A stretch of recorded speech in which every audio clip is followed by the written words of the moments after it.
খবর 24 সাথে আপনাকে স্বাগত। নতুন নতুন খবর জানার জন্য আমাদের চ্যানেলে চোখ রাখুন।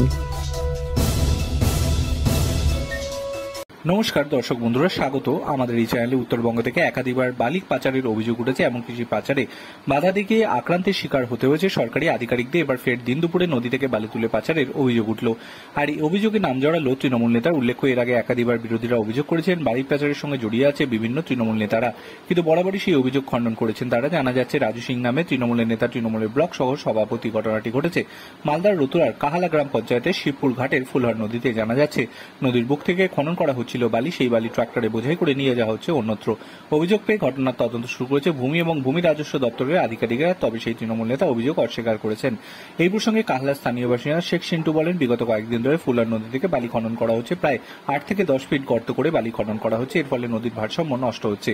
পাশেই রয়েছে আর্সেনিক জলের প্ল্যান্ট এবং নদী বা দুটোরই ক্ষতির সম্ভাবনা রয়েছে। তৃণমূল নেতা রাজু সিং ও ট্রলি পিছু 100 টাকা করে নিচ্ছেন।